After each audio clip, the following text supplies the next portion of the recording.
आ रहे हैं वो दशावतार का आखिरी अवतार कल्कि, वो पेड़ जो हम कल्कि मूवी में भी देख सकते हैं। शंभाला का सबसे पवित्र पेड़ जिसके नीचे भगवान कल्कि का जन्म होने वाला है। अश्वत्थामा को भगवान शिव का ही रूप माना जाता है, इसलिए उनके माथे पर 3 लकीरें दिखाई देती हैं जिन्हें त्रिकुंद्र तिलक कहा जाता है। कल्कि मूवी का सबसे बड़ा स्पॉइलर,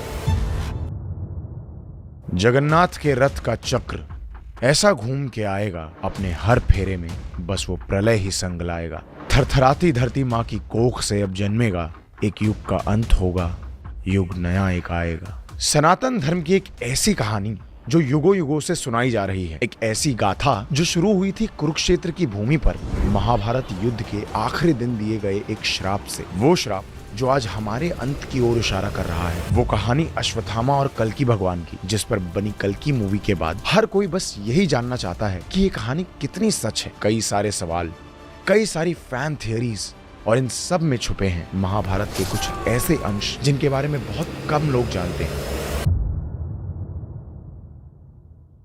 आ रहे हैं वो अहुदा मजदा, सेकेंड कमिंग, रुद्र चक्रिन, दशावतार का आखिरी अवतार। मूवी की शुरुआत में ही हम देखते हैं कि रूमी भगवान कल्कि के आने की बात करते हैं। उन्होंने 4 नाम लेकर कहा कि ये सब एक ही हैं जो अंधेरे का विनाश करेंगे। कई धर्मों में ऐसे योद्धा की बात की जाती है। अहुदा मजदा यानी वो जिसने ये सृष्टि बनाई है। सेकेंड कमिंग यानी जीसस क्राइस्ट, दशावतार का आखिरी अवतार भगवान कल्कि।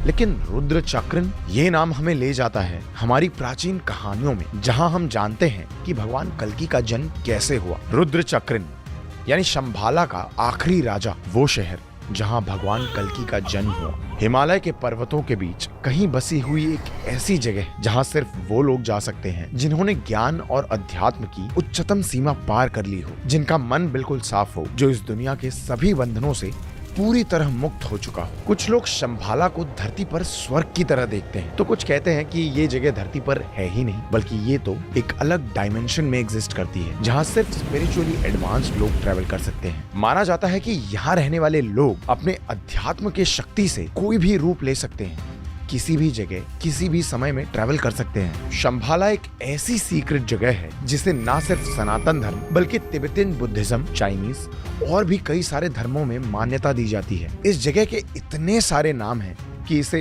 द लैंड ऑफ 1000 नेम्स कहा जाता है। और अगर हम रिसर्च की भी माने तो हिमालय एक ऐसी जगह है जिसे आज भी पूरी तरह एक्सप्लोर नहीं किया गया, और इन्हीं में से एक शंभाला मानी जाती है। अमेरिकन से लेकर जर्मन नाजीज, हर कोई इस जगह की खोज में हिमालय आया, लेकिन शंभाला आज भी एक गहरा राज है। और इसी शंभाला का एक राज है अश्वत्थ वृक्ष। शंभाला का सबसे पवित्र पेड़ जिसके नीचे भगवान कल्कि का जन्म होने वाला है। वो पेड़ जो हम कल्कि मूवी में भी देख सकते हैं। कल्कि पुराण के अनुसार जब ग्रहों की खास दशा होगी तब विष्णुयास और सुमति के परिवार में भगवान कल्कि का जन्म होगा।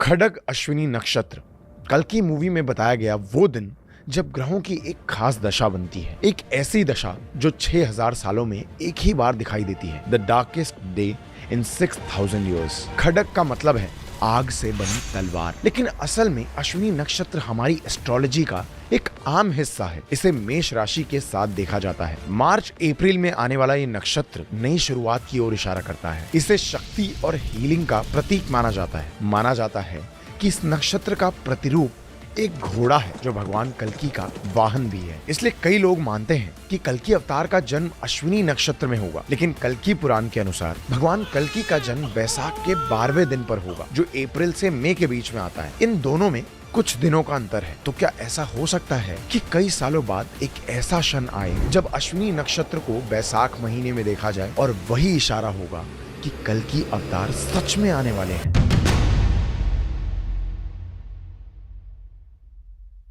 गुरु द्रोण के पुत्र, भगवान शिव के अंश अश्वत्थामा, जिन्हें श्री कृष्ण ने स्वयं श्राप दिया। इस मूवी के मेन कैरेक्टर्स में से एक, मूवी का सबसे पहला सीन जहां अश्वत्थामा एक घास का टुकड़ा उठाते हैं और उससे एक अस्त्र बना देते हैं। वेद व्यास की महाभारत में भी बिल्कुल ऐसा ही हुआ था। अर्जुन के अलावा एक अश्वत्थामा ही थे जिन्हें ब्रह्मास्त्र का ज्ञान था। वो एक ऐसे योद्धा थे जो किसी भी चीज में ब्रह्मास्त्र का आवाहन कर सकते थे, लेकिन इसी ब्रह्मास्त्र की वजह से उन्होंने एक ऐसा पाप कर दिया जिसकी वजह से स्वयं श्री कृष्ण ने उन्हें श्राप दिया। अगर आप अश्वत्थामा की पूरी कहानी जानना चाहते हैं तो हमारी ये वीडियो देखिए। मूवी में हम देखते हैं कि अपने श्राप के बाद अश्वत्थामा साधना में लीन हो जाते हैं और अब वो कमजोर हो चुके हैं। उनके चेहरे पर कई सारे घाव हैं और मूवी में जब उन पर हमला होता है तो वो जख्मी भी हो जाते हैं, लेकिन जैसे ही उन्हें उनकी मणि मिलती है उनके सारे घाव भर जाते हैं और उसके बाद कोई भी वार उन पर बेअसर होता है। ये चमत्कार है उस शिव मणि का जिसे महादेव ने उन्हें वरदान में दिया था। एक ऐसी दिव्य शक्ति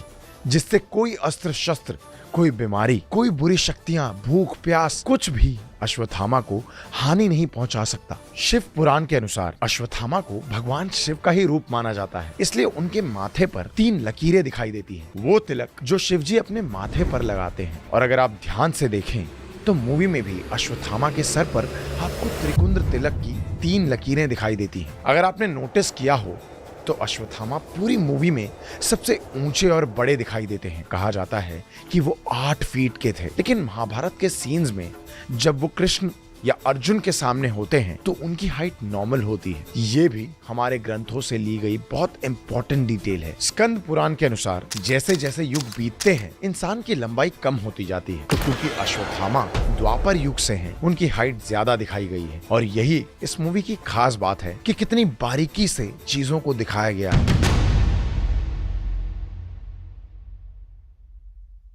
कल की मूवी का सबसे बड़ा स्पॉइलर, सबसे बड़ा कंफ्यूजन और मूवी का वो पॉइंट जब सबके मुंह खोले रह गए, सूर्यपुत्र अंगराज कर्ण। हमें पूरी मूवी में ये दिखाया जाता है कि वो भैरवा है जिन्हें हम शिव के रूप काल भैरव, काशी के रक्षक समझते हैं, लेकिन साथ ही हम देखते हैं कि उनके जन्म की कहानी में वो एक टोकरी में मिले थे एक शिप के कैप्टन को, बिल्कुल सूर्यपुत्र कर्ण की तरह जो एक रथ के सारथी को एक टोकरी में मिले थे। यहाँ तक कि कर्ण की तरह ही भैरवा के शरीर पर हमेशा एक कवच दिखाई देता है जो कई तरह से उनके शरीर का एक हिस्सा नजर आता है।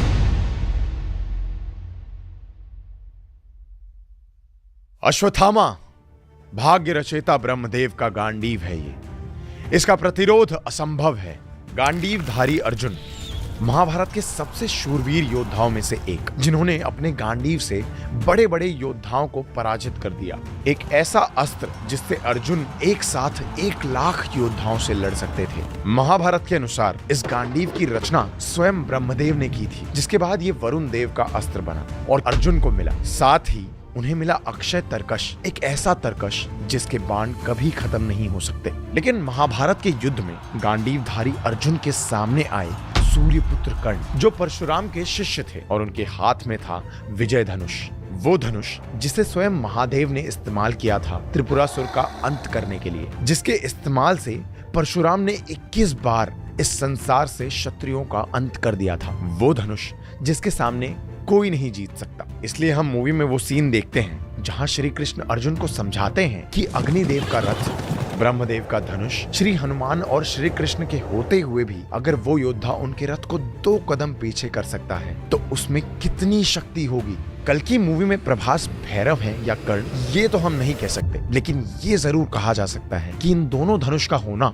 कर्ण अर्जुन के युद्ध की ओर इशारा करता है, या कहा जाए इंद्रदेव और सूर्यदेव के युद्ध की ओर। इतिहास में देखा जाए तो हर युग में इंद्रदेव और सूर्यदेव के बीच युद्ध होता है। द्वापर युग में अर्जुन और कर्ण, और अब कलयुग में इनके धनुष से युद्ध लड़ा जाएगा। हमने मूवी में देखा कि कैसे सुप्रीम यास्किन ने अर्जुन के गांडीव को आराम से उठा लिया। इसका एक कारण हमें हमारे ग्रंथों में मिलता है। हम ये जानते हैं कि अर्जुन का गांडीव ब्रह्मदेव की रचना है, लेकिन कल की पुराण के अनुसार कली की रचना भी ब्रह्मदेव से ही हुई है। माना जाता है कि ब्रह्मदेव के शरीर के अगले हिस्से से धर्म और अच्छाई की रचना हुई और उनकी पीठ यानी पिछले हिस्से से अधर्म और बुराई की, जिसका सबसे बड़ा रूप है कली असुर। और शायद इसलिए सुप्रीम यास्किन, जो कली है या कली के वश में है, उसने अर्जुन के गांडीव को बड़ी आसानी से उठा लिया। इसके अलावा जो बात हमने श्री जगन्नाथ के नाम से शुरू की थी, तो एक जवाब उसका भी देते हैं। मूवी के मिड क्रेडिट्स में सुप्रीम यास्किन के कहे हुए इस डायलॉग ने